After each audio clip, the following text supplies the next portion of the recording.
Lectio Divina. Lectio Divina. Lectio Divina, une émission pour méditer, prier et vivre la parole de Dieu au quotidien. Lectio Divina. Lectio Divina. Le se flétrira, la fleur se fanera, mais la parole dit que jamais ne passera. Chères auditrices et auditeurs de la Lectio Divine en famille, bonsoir. Immense est la joie qui nous anime en ce moment de vous savoir nombreux pour suivre avec recueillement la Lectio Divina, une émission réalisée par les filles de Saint-Paul.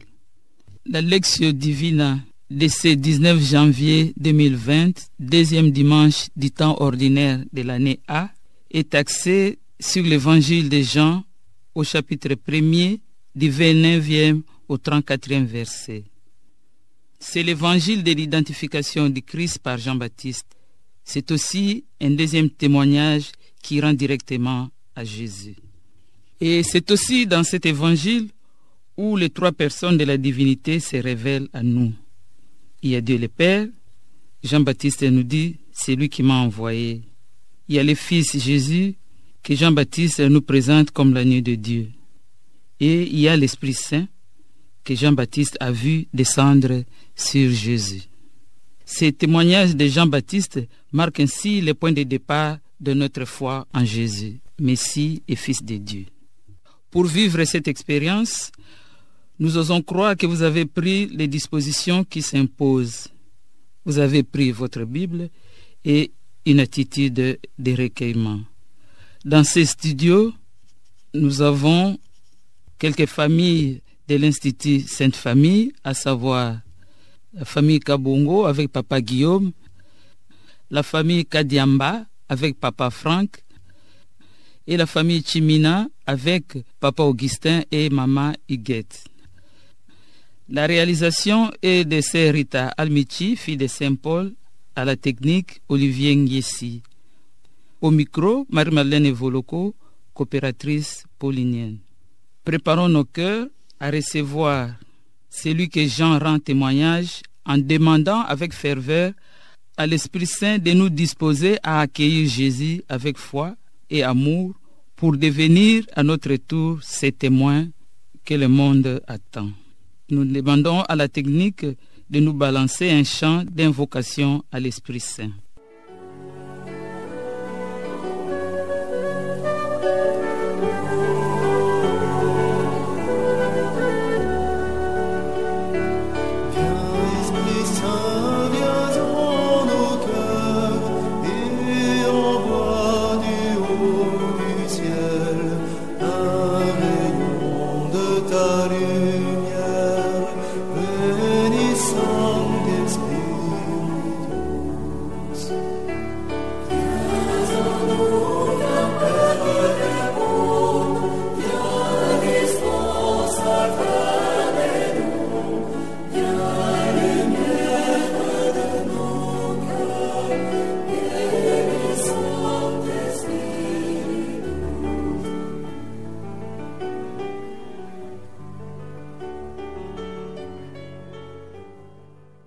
L'évangile qui va guider notre Lectio Divine en famille est, comme annoncé, celui de Jean au chapitre 1er du 29e au 34e verset.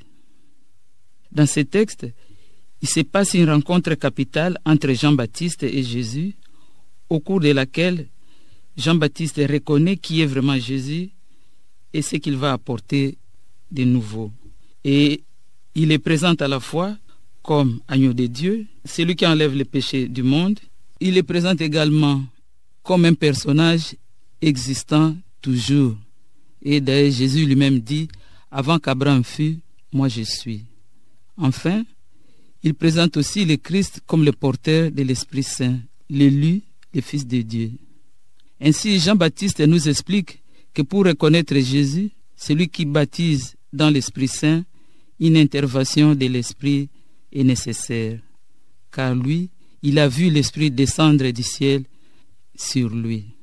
Mais ce qui est déconcertant, c'est que par 2 fois, Jean-Baptiste dit « Et moi, je ne le connaissais pas ». Et pourtant, ils savaient qui était Jésus.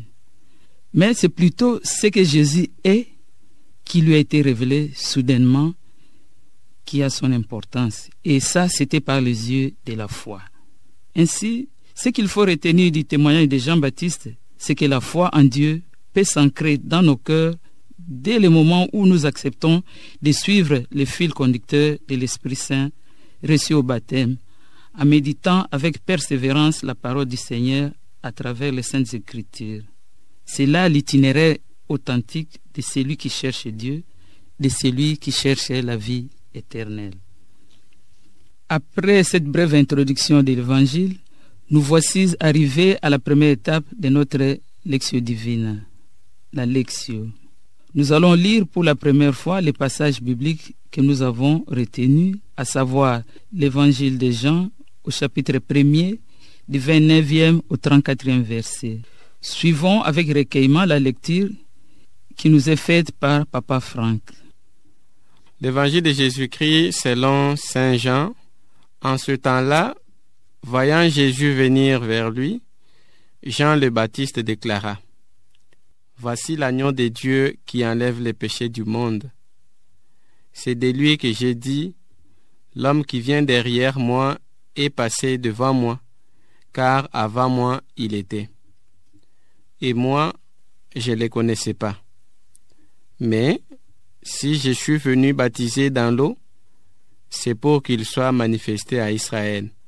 Alors Jean rendit ce témoignage: Je vis l'Esprit descendre du ciel comme une colombe, et il demeura sur lui. Et moi, je ne le connaissais pas, mais celui qui m'a envoyé baptiser dans l'eau m'a dit: Celui sur qui tu verras l'Esprit descendre et demeurer, celui-là baptise dans l'Esprit Saint. Moi, j'ai vu et je rends témoignage. C'est lui le Fils de Dieu.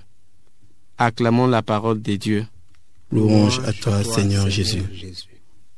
Gardons à présent un moment de silence pour intérioriser la parole que nous venons d'écouter avec ces fonds sonores que nous propose la technique.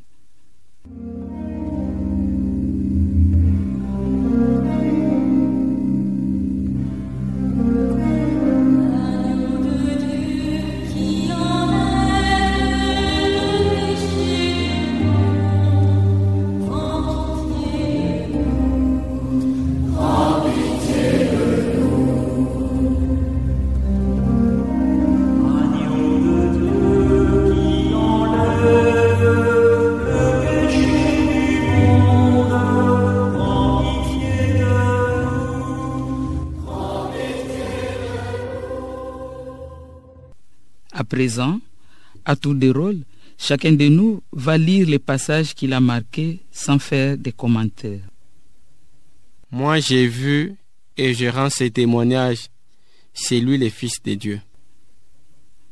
Le passage qui me touche dit ceci: En ce temps-là, voyant Jésus venir vers lui, Jean-Baptiste déclara: Voici l'agneau de Dieu qui enlève le péché du monde. Voici l'agneau de Dieu qui enlève le péché du monde. Après ce partage, nous passons à la deuxième étape de notre Lectio Divina. À présent, nous allons partager les fruits de notre méditation. Cet extrait de l'Évangile m'interpelle sur la qualité et l'attitude de l'agneau. L'agneau qui est cette bête simple, inoffensive, une bête petite, mais pleine de signification en ce que c'est par elle, en son attitude, en ses qualités, que le Christ se révèle à moi pour m'apprendre que c'est dans la simplicité, dans la petitesse que la grandeur vient, que l'élévation arrive. Et c'est aussi par ce caractéristique que le Christ vient nous révéler la rémission de péché. Cette parole reste une interpellation pour moi aujourd'hui. À sa suite, je comprends que ma mission comme chrétien, c'est rendre témoignage au Fils de Dieu. Les questions que je me pose sont celles de savoir: suis-je obligé de voir les grands miracles du Fils de Dieu avant de lui rendre témoignage? Pourquoi suis-je distrait à rendre témoignage au Fils de Dieu? Les souffles de vie, la bonne santé physique, mentale, morale et financière, ne sont-ils pas là, la preuve de sa présence dans ma vie? La joie de me sentir sauvé par lui n'est-elle pas suffisante pour que je rende témoignage? Cette parole est une interpellation pour moi aujourd'hui de rendre toujours et partout le témoignage pour ce que j'ai vu de la part des fils de Dieu. Ce passage est évocateur pour moi en tant que père ou mère de famille. Jean-Baptiste témoigne et montre la voie à ses disciples pour suivre Jésus, c'est lui qui nous apporte le salut. C'est cela mon rôle à moi, père ou mère de famille. C'est lui d'orienter mes enfants, c'est lui de choisir des bonnes choses pour l'épanouissement physique, mental comme spirituel. J'oriente mes enfants en choisissant le baptême ou en les faisant baptiser pour être des enfants de Dieu. Je les oriente dans leurs études pour qu'ils développent leur intelligence afin de devenir des hommes et des femmes responsables. Je les oriente dans le choix vestimentaire pour qu'ils ne tombent pas dans la mondanité ou la dépravation de mœurs. Ainsi, je suis, comme Jean-Baptiste, au service du Christ pour orienter les âmes vers le salut. Fort de cet échange enrichissant, nous voici à la troisième étape de Lectio Divina, l'oratio. Chacun de nous, et à tour de rôle, va adresser sa prière au Seigneur. Seigneur, fais de moi un serviteur inutile dans ta moisson.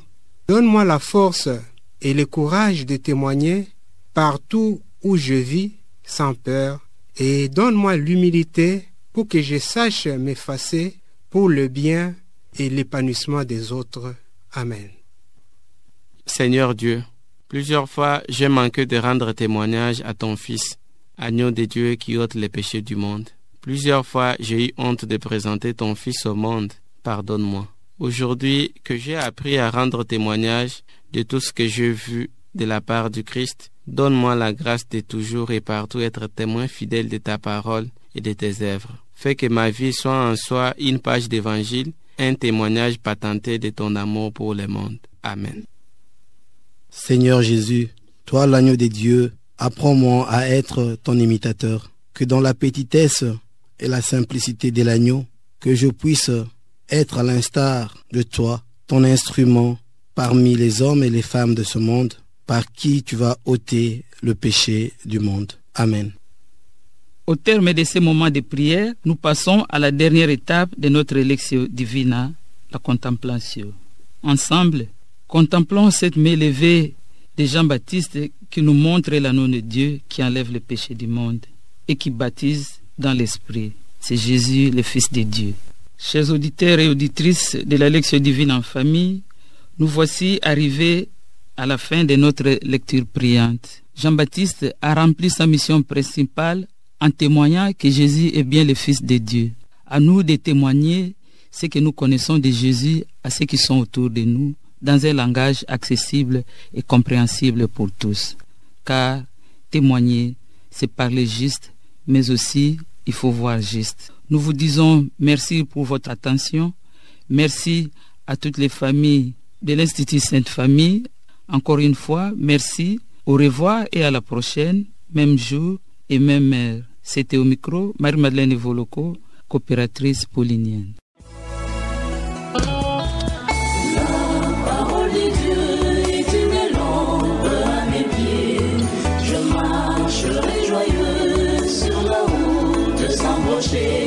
Lectio Divina.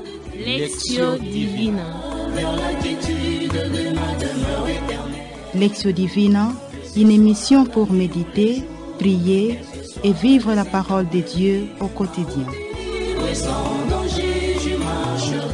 Lectio Divina. Lectio Divina.